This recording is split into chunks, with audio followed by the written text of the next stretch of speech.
Hello my dear 4D student, welcome our प्यारा सा physics channel जिसका नाम है 4D फिजिक्स क्लासेस।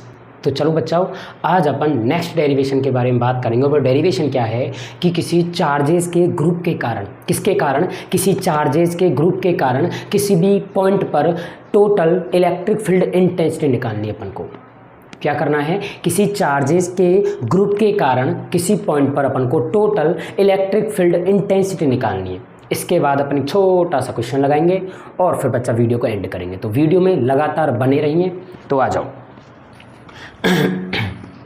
बच्चा, बात क्या है, ध्यान से सुनना और सीखने का प्रयास करना। जैसे बच्चा ये कोई पॉइंट है P, इस पॉइंट को क्या ले लिया, P ले लिया मैंने, ठीक है ना। अच्छा, यहाँ पर कोई चार्ज होगा जिसको मैंने क्या बोल दिया, Q1 चार्ज। इस चार्ज की इस पॉइंट से दूरी कितनी हो जाएगी, मैंने बोल दिया R1। कितनी बोल दी, R1 बोल दी। ऐसे ही कोई दूसरा चार्ज लूँगा Q2, इस चार्ज की इस पॉइंट से दूरी क्या हो जाएगी, R2। ये वाला चार्ज भी इस पॉइंट पर क्या लगाएगा, इलेक्ट्रिक फील्ड इंटेंसिटी, और ये वाला चार्ज भी इस पॉइंट पर क्या लगाएगा, इलेक्ट्रिक फील्ड इंटेंसिटी। अच्छा, और देखो ऐसे बच्चा कोई तीसरा चार्ज ले लेता हूँ। मैंने अब की बार तीसरा ये वाला चार्ज ले लिया Q3, और यहाँ से लेके यहाँ तक की दूरी क्या है, R3। ये वाला पॉइंट भी इस पर क्या लगाएगा, इलेक्ट्रिक फील्ड इंटेंसिटी। ये वाला चार्ज भी इस वाले पॉइंट पर क्या लगाएगा, इलेक्ट्रिक फील्ड इंटेंसिटी। अच्छा बच्चा, अगर मैं 2 मिनट लिए मानूं, अगर ये पॉजिटिव चार्ज है, ये कौन सा चार्ज है, पॉजिटिव चार्ज, तो हम जानते हैं बच्चा, अगर कोई पॉजिटिव चार्ज होता है तो उसके कारण जो इलेक्ट्रिक फील्ड इंटेंसिटी होती है वो कहाँ की तरफ होती है, बाहर की तरफ होती है। कहाँ की तरफ होती है, बाहर की तरफ होती है। और अगर चार्ज कैसा है, कोई नेगेटिव चार्ज है, तो उस वाले चार्ज के कारण इलेक्ट्रिक फील्ड इंटेंसिटी कहाँ की तरफ होगी, अंदर की तरफ होगी। कहाँ की तरफ होगी, अंदर की तरफ होगी। यानी कि पॉजिटिव चार्ज के कारण इलेक्ट्रिक फील्ड इंटेंसिटी बाहर की तरफ होती है, और नेगेटिव चार्ज के कारण इलेक्ट्रिक फील्ड इंटेंसिटी कहाँ की तरफ होती है, अंदर की तरफ होती है। तो आ जाओ बच्चा, अपन यहाँ पे डिस्कशन कर लेते हैं थोड़ा सा। ये वाली बात तो आपको समझ में आ गई। अब यह मैंने पॉजिटिव माना है, इसके कारण इस पॉइंट पर इलेक्ट्रिक फील्ड इंटेंसिटी कहाँ की तरफ आएगी, बाहर की तरफ। इसे क्या बोल दिया मैंने, E1। इलेक्ट्रिक फील्ड इंटेंसिटी किससे रिप्रेजेंट करते हैं, E1 से। सेम ऐसे ही ये क्या ले लिया मैंने, कोई पॉजिटिव चार्ज, इसको भी पॉजिटिव ले लेता हूँ, और इस चार्ज के कारण यहाँ पर इलेक्ट्रिक फील्ड इंटेंसिटी कहाँ की तरफ आएगी, बाहर की तरफ आएगी। इसको मैंने क्या बोल दिया, E2 बोल दिया। ऐसे ही इस वाले पॉइंट चार्ज के कारण इस पॉइंट पर इलेक्ट्रिक फील्ड इंटेंसिटी कहाँ की तरफ आएगी, बाहर की तरफ आएगी। क्यों, क्योंकि ये प्लस है, प्लस को क्या लगाएगा, धक्का लगाएगा। तो कहाँ की तरफ लगाएगा, बाहर की तरफ। कहाँ की तरफ, बाहर की तरफ। इसे क्या बोल देंगे अपन, Q3 बोल देंगे। ऐसे ही बहुत सारे चार्ज होंगे, और लास्ट में मैंने एक चार्ज ले लिया जिसको बोल दिया Qn। क्या बोल दिया, Qn। Q1 Q2 Q3 Q4 dot dot dot dot dot dot dot क्या ले लिया, Qn। अच्छा, इस Qn चार्ज के कारण इस पॉइंट पर यहाँ से लेके यहाँ तक डिस्टेंस को मैंने ले लिया Rn। क्या ले लिया, Rn। और इसके कारण इस पर इलेक्ट्रिक फील्ड इंटेंसिटी डायरेक्शन कहाँ की तरफ होगी, बाहर की तरफ, क्योंकि इसे भी क्या लूँगा मैं, पॉजिटिव चार्ज। इसे भी क्या ले लूँगा, En। अच्छा बच्चा, इलेक्ट्रिक फील्ड इंटेंसिटी कैसी क्वांटिटी होती है, वेक्टर क्वांटिटी। तो यहाँ पर क्या लगा दूंगा, वेक्टर। ऐसे ही बच्चा हो, यहाँ भी क्या लगाऊंगा, वेक्टर, वेक्टर और वेक्टर। अब बच्चा, इन सारे के सारे n चार्जों के कारण, इन सारे के सारे n चार्जों के कारण इस पॉइंट पर हमें नेट इलेक्ट्रिक फील्ड इंटेंसिटी निकालनी है। इन सारे के सारे पॉइंटों के कारण इस वाले पॉइंट पर हमें नेट इलेक्ट्रिक फील्ड इंटेंसिटी निकालनी है।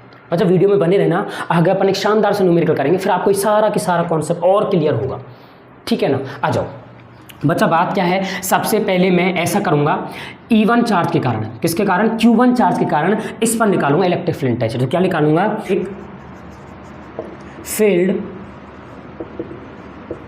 इंटेंसिटी ड्यू टू कौन सा चार्ज है, प्लस का Q1 एट पॉइंट P। बच्चा, चार्ज Q1 के कारण पॉइंट P पर क्या निकालेंगे, इलेक्ट्रिक फील्ड की इंटेंसिटी। फॉर्मूला क्या होता है, E बराबर KQ/R का स्क्वायर। फॉर्मूला क्या है, KQ/R का स्क्वायर। तो K, इसको E1 कर देंगे, K। अच्छा, Q की जगह पर क्या आ जाएगा, Q1 अपॉन, बच्चा इन दोनों के बीच की दूरी क्या होती है, R। तो R1 का square. Now it is equation number first. अब ध्यान से सुनना बच्चा मेरी बात, ये कैसी क्वांटिटी है, फैक्टर क्वांटिटी, और बीच में क्या लग रहा, बराबर। तो ये पूरा भी क्या होना चाहिए, फैक्टर होना चाहिए। तो क्या करेंगे बच्चा, ये क्या है, स्केलर क्वांटिटी। यहाँ तो मैंने क्या लगा दिया, वेक्टर। क्यू भी चार्ज क्या है, स्केलर क्वांटिटी, और बीच की दूरी क्या है, स्केलर क्वांटिटी। अब इसको वेक्टर कैसे बनाएंगे बच्चा, तो अपन इसका मल्टीपल किससे कर देंगे, r1 का कैप। अब r1 कैप क्या होता है बच्चा, यह एक यूनिट वेक्टर होता है और जिसका मतलब होता है डायरेक्शन। यूनिट वेक्टर किसको शो करता है, डायरेक्शन को शो करता है। तो यहाँ पर बच्चा E1 की डायरेक्शन कौन शो करेगा, r1 कैप। इसको अब क्या दे दिया मैंने, इक्वेशन नंबर फर्स्ट। ऐसे ही सेम अपन क्या निकालेंगे बच्चा, electric field intensity due to कौन सा चार्ज, Q2 चार्ज, किस पर निकालेंगे, at the point P point पर निकालेंगे। Same as it is follow करेंगे। इसे क्या लिख देंगे, E2, क्या लिख देंगे, E2 इक्वल टू K, मतलब चार्ज क्या आ जाएगा, Q2 और Q2 चार्ज की इलेक्ट्रिक फील्ड इंटेंसिटी किस पर निकालेंगे, P पर। तो कैसे आएगी, बाहर की तरफ, कैसे आएगी, बाहर की तरफ। अच्छा, अपॉन बच्चा दोनों के बीच की दूरी क्या है, R2 इसका क्या आ जाएगा, स्क्वायर। अच्छा, ये कौन सी क्वांटिटी है, vector quantity, scalar scalar scalar. अब इसको वेक्टर में बदलने के लिए बच्चा, इसको डायरेक्शन शो कराने के लिए मैं यहाँ पर क्या लिख दूंगा, R2 cap. Now it is equation number second, क्या लगा दिया, unit vector. Same as it is बच्चा, किसके लिए निकालूंगा, E3 के लिए। किसके लिए, चार्ज Q3 के लिए इलेक्ट्रिक फील्ड क्या निकल के आएगा, E3 निकल के आएगा। ऐसे ही किसके लिए, dot dot dot dot dot charge Qn के कारण बच्चा यहाँ पर इलेक्ट्रिक फील्ड इंटेंसिटी क्या निकल के आएगी, En। तो चलो बच्चा आ जाओ, electric field intensity due to Q3 charge किस पर, एट दी पॉइंट P। तो E3 वेक्टर बराबर के Q3 अपॉन R3 का स्क्वायर, और बच्चा क्या लिख देंगे, R3 cap. Now it is equation number 3। ऐसे ही बच्चा सिमिलरली किसके लिए निकालेंगे, En वेक्टर बराबर Qn चार्ज के कारण किस पॉइंट पर, P पॉइंट पर इलेक्ट्रिक फील्ड इंटेंसिटी कितनी आ जाएगी, K Qn अपॉन Rn का स्क्वायर और Rn cap. Now it is equation number, इसे क्या दे दिया बच्चा, मैंने n दे दिया। अब मुझे क्या करना है बच्चा, नेट इलेक्ट्रिक फील्ड निकालना है। क्या निकालना है, नेट इलेक्ट्रिक फील्ड। तो मैं क्या लिखूंगा, ई नेट इलेक्ट्रिक फील्ड किस पर, P पर। कितना आ जाएगा, E1 प्लस का E2 प्लस का E3 प्लस का डॉट डॉट डॉट En। क्योंकि इलेक्ट्रिक फील्ड कैसी क्वांटिटी है, वेक्टर क्वांटिटी। तो vector vector vector dot dot dot vector. अब बच्चा मैंने इसे क्या दे दिया, इक्वेशन नंबर A दे दिया। अब मैं क्या करूँगा, equation number first second third dot dot dot dot dot equation number N को किस में रखूँगा, इक्वेशन नंबर A में क्या कर दूंगा, पुट इन कर दूंगा, रख दूंगा। तो अपने पास क्या निकल के आ जाएगा, नेट इलेक्ट्रिक फील्ड इंटेंसिटी। तो चलो मैं बोर्ड को रफ करता हूँ, आप तब तक एक बार इसको देख लो, स्क्रीनशॉट ले लेना इसका। हाँ तो बच्चा अपने पास क्या आया, ई नेट किस पर, एट P पर परिणामी electric field equal to E1 vector plus का E2 वेक्टर प्लस का E3 वेक्टर प्लस का डॉट डॉट डॉट कितना आ जाएगा, En वेक्टर। अब मैं क्या करूँगा बच्चा, equation number first second third dot dot dot equation number N putting, बच्चा इस इक्वेशन में कौन सी इक्वेशन दे दिया था, A, putting equation number A। इन सभी के सभी इक्वेशनों को किस में रख दूंगा, A में रख दूंगा। तो आ जाओ बच्चा, कैसे करेंगे इसका solution, E net at P बराबर E1 का वैल्यू कितनी हो जाएगी, K Q1 अपॉन R1 के स्क्वायर का R1 cap plus K Q2 upon R2 के स्क्वायर का R2 cap plus K Q3 upon R3 के स्क्वायर का R3 cap dot dot dot dot dot K Qn upon Rn के square का Rn cap. अगर बच्चा मेरी आंखों से देखो तो उस पूरे इक्वेशन में से कुछ कॉमन नज़र आ रहा है आपको, तो मैं क्या करूँगा, ई नेट किस पर, एट P पर, बच्चा K क्या आ जाएगा, कॉमन, बचा क्या, Q1 upon R1 square R1 का cap plus Q2 upon R2 का स्क्वायर R2 का cap plus Q3 upon R3 का स्क्वायर R3 का cap plus dot dot dot Qn upon Rn square Rn का कैप। ये कहानी सामने आ गई।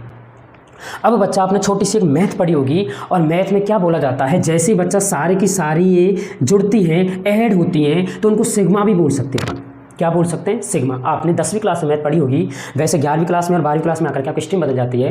कोई बच्चे बायो स्ट्रीम में जाते हैं, कोई बच्चे मैथ स्ट्रीम में जाते हैं। जो बच्चे मैथ स्ट्रीम में जाते हैं वो मैथ को अच्छा खासा और पढ़ लेते हैं, बायो वाले के लिए थोड़ा सा स्टॉपेज लग जाता है। तो आज बच्चा आपको नॉलेज होगी, अगर ऐसे बहुत सारी क्वांटिटी जुड़ रही है तो उनको मैं सिग्मा भी लिख सकता हूँ। क्या लिख सकता हूँ, सिग्मा। तो आज बच्चा थोड़ा सा इंप्रेशन जमाते हैं। तो ई नेट एट P बराबर के, हाँ बच्चा इस पूरे को मैं ऐसे लिख सकता हूँ कि सिग्मा यहाँ पर देखो Q1 Q2 Q3 dot dot dot dot dot कहाँ तक जा रहा है, Qn तक जा रहा है, यानी n तक जा रहा है। तो बच्चा I बराबर 1 से लेकर के कहाँ तक जाना है, n तक। तो बच्चे चार्ज की वैल्यू कहाँ तक जा रही है, n तक। तो मैंने यहाँ पर क्या लिख दिया, QI। अब I का मान रखता जाऊँगा, I1 I2 I3 I4 dot dot dot IN, और सब क्या है, ये जुड़ रहा है। सिग्मा का मतलब होता है जुड़ना। अपॉन ऐसे ही बच्चा R1 R2 R3 dot dot RN, ये भी सब क्या है, जुड़ रहे हैं और 1 से लेकर के कहाँ तक जा रहे हैं, n तक। तो यहाँ भी कर दूँ मैं RI, और I की वैल्यू कहाँ से कहाँ तक जाएगी, n तक। सब जुड़ रहे हैं ना। अच्छा, RI का स्क्वायर, और बच्चा लास्ट में क्या बचेगा अपन पे, यूनिट वेक्टर RI का कैप। तो बच्चा ये आपका फाइनल फॉर्मूला हो जाएगा, और यहीं पर ही आपके बोर्ड में 3 नंबर पक्के हो जाएंगे। आ जाओ बच्चा, मैं बोर्ड पे क्वेश्चन लिखूंगा और उसको फिर आपको समझाने का प्रयास करूंगा और आप समझने का प्रयास करना। आ जाओ, find electric field intensity at point P। तो बच्चा अपन एक डायग्राम बनाएंगे और उसके कारण P पॉइंट पर इलेक्ट्रिक फील्ड इंटेंसिटी निकालेंगे। तो आ जाओ, बोर्ड पे समझने का प्रयास करेंगे। बात क्या है, यह कोई पॉइंट है P, ठीक है। अच्छा, मैं क्या लूँगा बच्चा, एक चार्ज लूँगा, उस चार्ज की इस पॉइंट से दूरी ले लूँगा। मैंने चार्ज ले लिया, कोई Q1 चार्ज ले लिया 1 कूलम। कितना ले लिया, माइनस का 1 कूलम। ऐसे ही बच्चा मैं कोई दूसरा चार्ज लूँगा, ये मैंने कोई दूसरा चार्ज लिया, इस चार्ज को मैंने क्या बोल दिया, Q2 बोल दिया, और जिसका मान मैंने क्या ले लिया, इस चार्ज का मैंने मान लिया है प्लस का 2 कूलम। कितना ले लिया, प्लस का 2 कूलम। अच्छा, बात क्या है, इन दोनों चार्ज के बीच में दूरी है 1 मीटर, और यहाँ से लेके यहाँ तक की दूरी है बच्चाओ, ये भी मैंने 1 मीटर मान ली। यानी कि दोनों चार्ज के बीच की दूरी भी कितनी है, 1 मीटर, और इस वाले चार्ज से यहाँ तक की दूरी भी क्या है, 1 मीटर। अब बच्चा हमको निकालना है इन दोनों चार्जेस के कारण इस वाले चार्ज पर, इस वाले पॉइंट पर total electric field intensity, total विद्युत क्षेत्र की तीव्रता। तो बच्चा ग्रुप ही तो हो गया चार्जों का। अब की बार इसमें कितने चार्ज हैं, 2 चार्ज हैं। अब आप बोलोगे सर हम तो डायरेक्ट फॉर्मूले से करेंगे, नहीं, अब इसको सीख लो कैसे करते। आओ बहुत ध्यान से देखेंगे बच्चा। बात क्या है, सबसे पहले इस वाले चार्ज के कारण इस वाले पॉइंट पर अपन को इलेक्ट्रिक फील्ड इंटेंसिटी निकालनी है। अगर अपन ढंग से देखें बच्चा, तो ये कौन सा चार्ज है, नेगेटिव चार्ज। कौन सा चार्ज है, नेगेटिव चार्ज। और नेगेटिव चार्ज के कारण बच्चा यहाँ पर इलेक्ट्रिक फील्ड इंटेंसिटी की डायरेक्शन कहाँ की तरफ आएगी, इस साइड में आएगी, क्योंकि ये कौन सा चार्ज है, नेगेटिव, और नेगेटिव में डायरेक्शन कहाँ की तरफ आती है, चार्ज की तरफ आती है। यानी कि बच्चा यहाँ पर इलेक्ट्रिक फील्ड की डायरेक्शन ऐसे है, इसे मैंने बोल दिया E1। और अगर आप ढंग से और देखो, ये जो दूसरा वाला चार्ज है, ये कैसा चार्ज है, पॉजिटिव चार्ज। और इस पॉजिटिव चार्ज के कारण यहाँ पर इलेक्ट्रिक फील्ड की डायरेक्शन कैसे आएगी, क्योंकि प्लस है तो प्लस से कहाँ की तरफ जाता है, बाहर की तरफ। यानी यहाँ पर इलेक्ट्रिक फील्ड की डायरेक्शन कहाँ की तरफ आएगी, बाहर की तरफ। इसे क्या बोल दिया मैंने, E2। बाद में दोनों को क्या करेंगे, वेक्टर सम। इसे भी बोल देंगे E1, इसे क्या बोल देंगे, E2। अगर आप मेरी आंखों से और ढंग से देखो, तो इस वाले चार्ज को माइनस वाला अपनी तरफ खींच रहा है और प्लस वाला बाहर की तरफ धक्का लगा रहा है। माइनस वाला अपनी तरफ खींच रहा है, प्लस वाला कहाँ की तरफ धक्का लगा रहा है, बाहर की तरफ। यानी दोनों के बीच में कितने डिग्री का एंगल बन रहा है, 180 डिग्री का। कितने डिग्री का बन रहा है, थीटा बराबर 180 डिग्री। अब इसको सॉल्व कैसे करेंगे, तो ऐसा करते हैं बच्चा, सबसे पहले इसके कारण यहाँ पर इलेक्ट्रिक फील्ड निकालेंगे, इसके कारण यहाँ पर इलेक्ट्रिक फील्ड निकालेंगे, और दोनों का वेक्टर सम करेंगे। इसके कारण यहाँ पे इलेक्ट्रिक फील्ड निकालेंगे, इसके कारण यहाँ पे इलेक्ट्रिक फील्ड निकालेंगे, और दोनों का क्या करेंगे, वेक्टर सम करेंगे। आ जाओ बच्चा, इसके कारण तो electric field intensity due to कौन सा चार्ज, Q1 चार्ज, किस पॉइंट पर, एट पॉइंट P। हाँ जी बच्चा, E बराबर, इसको 1 बोल देंगे, E1 बराबर के जो कहते हो। अच्छा, Q की वैल्यू क्या है, -1 कूलम। बच्चा यहाँ पर मॉडल लगता है, क्योंकि ये जो फॉर्मूला निकल के आया था, ये फोर्स के फॉर्मूले से निकल के आया था। ये जो फॉर्मूला निकल के आया था, कूलम फोर्स के फॉर्मूले से निकल के आया था। और कूलम फोर्स का फॉर्मूला क्या था, F बराबर के Q1 Q2 अपॉन R का स्क्वायर। मोड लग गया था ना, तो ऐसे ही बच्चा यहाँ पर भी क्या लगेगा, मोड लगेगा। तो मैंने मोड का 1 ले लिया, अपॉन बच्चा यहाँ से लेके यहाँ तक की दूरी, इन दोनों के बीच की दूरी, क्योंकि आपकी बार ये वाला चार्ज इस पर लगाएगा इलेक्ट्रिक फील्ड इंटेंसिटी। तो यहाँ इन दोनों के बीच की दूरी कितनी है, देखो ढंग से अगर आप देखोगे तो यहाँ से लेके यहाँ तक की दूरी, देखो ये 1 था और ये भी क्या, 1 और 1 कितना हो जाएगा, 2। तो 2 का क्या आ जाएगा, स्क्वायर। तो कितना आएगा, के 1 का मॉड 1 ही होता है, अपॉन 2 दूनी 4। Now it is equation number 1। अब क्या करेंगे बच्चा, अपन इस Q2 चार्ज के कारण इस P पॉइंट पर इलेक्ट्रिक फील्ड क्या निकालेंगे, इंटेंसिटी। तो क्या करेंगे, electric field intensity due to Q2 charge. और ढंग से देखेंगे तो यहाँ पे निकालेंगे E2 बराबर, हाँ बच्चा के जो कहते हो। अच्छा, चार्ज क्या है यहाँ पर 2, तो Q की जगह पर कितना आ जाएगा, मोड में प्लस का 2 अपॉन बच्चा यहाँ से लेके यहाँ तक की दूरी। अब की बार ये वाला चार्ज है, तो इस वाले चार्ज का इस पर कितना लगेगा, इसकी दूरी कितनी है, 1। 1 का स्क्वायर। तो E2 बराबर 2k। Now it is equation number 2। Clear यहाँ तक? अब बच्चा इनका वेक्टर सम करेंगे तो ई नेट किस पर, P पर, तो कितना आ जाएगा E1 वेक्टर प्लस का E2 वेक्टर। अब बच्चा आपने 11वीं क्लास में दो वेक्टरों का कभी मैग्नीट्यूड निकाला होगा, तो फॉर्मूला क्या आता था, √a² plus b² plus 2ab cos theta. क्योंकि यह वेक्टर क्वांटिटी है तो बच्चा अपन ये वाला फॉर्म लगाया है। अगर ये दोनों स्केलर होते तो इन दोनों को मैं डायरेक्ट जोड़ देता, कोई दिक्कत की बात नहीं थी। ये कैसी क्वांटिटी है, वेक्टर क्वांटिटी इलेक्ट्रिक फील्ड, इसलिए बच्चा मैं इसको वेक्टर फॉर्मूले से सॉल्व करूंगा। डायरेक्ट नहीं जोड़ सकता, स्केलर क्वांटिटी है भाई साहब। स्केलर क्वांटिटी होती तो उसको मैं डायरेक्ट जोड़ सकता हूँ। ये कैसी क्वांटिटी है, वेक्टर क्वांटिटी है। तो आ जाओ बच्चा, ई नेट बराबर √E1² plus E2² plus 2E1 E2 और कॉस। बच्चा थीटा के वैल्यू, इन दोनों ई के बीच में थीटा कितने का आ रहा है, 180 डिग्री। कितने डिग्री का आ रहा है, 180 डिग्री। और हम जानते हैं कॉस 180 की वैल्यू क्या होती है, -1। तो बच्चा ये वाला -1 इस प्लस से गुणा हो जाएगा, तो ई नेट बराबर √E1² प्लस E2² माइनस का 2E1 E2। भाई ये माइनस का इससे गुणा हो जाएगा तो किसका हो जाएगा, माइनस का। बच्चा ढंग से देखेंगे, ये किसका फॉर्मूला बन रहा है, a² plus b² minus 2ab। अगर आप ढंग से देखो तो a² plus b² minus 2ab का फॉर्मूला बन रहा है। और ये फॉर्मूला क्या होता है, a माइनस बी का होल स्क्वायर। क्या हो रहा है, a माइनस बी का होल स्क्वायर, या फिर मैं बोल सकता हूँ b माइनस a का whole square, as your wish. आपके मन में आए जिस तरीके से इसको सॉल्व करें, या तो a माइनस बी का होल स्क्वायर का फॉर्मूला लगाए, किसका लगा, b माइनस a का होल स्क्वायर का फॉर्मूला लगाए। अब आ जाओ बच्चा, ई नेट बराबर क्या हो जाएगा, E2 माइनस E1 का होल स्क्वायर का क्या लगा दिया, अंडर रूट। देखो चाहे तो मैं E1 माइनस E2 का होल स्क्वायर का अंडर रूट लगा दूं, या फिर E2 माइनस E1 के होल स्क्वायर का अंडर रूट लगा दूं। कहानी क्या होगी बच्चा, अंडर रूट से कौन मर जाएगा, स्क्वायर मर जाता है, क्योंकि अंडर रूट का मतलब पावर में 1/2 होती है। तो ई नेट बराबर E2 माइनस का क्या आ जाएगा, E1। अब सुनो बच्चा, E2 का मान कितना है, 2k। अच्छा गुरुजी, E1 का मान कितना है, माइनस का k/4। इनका जो सॉल्यूशन करेंगे तो एलसीएम कितना आ जाएगा, 4 दूनी 8k माइनस का k कितना आ जाएगा बच्चा, 7/4k। It is your final answer. कहानी खत्म।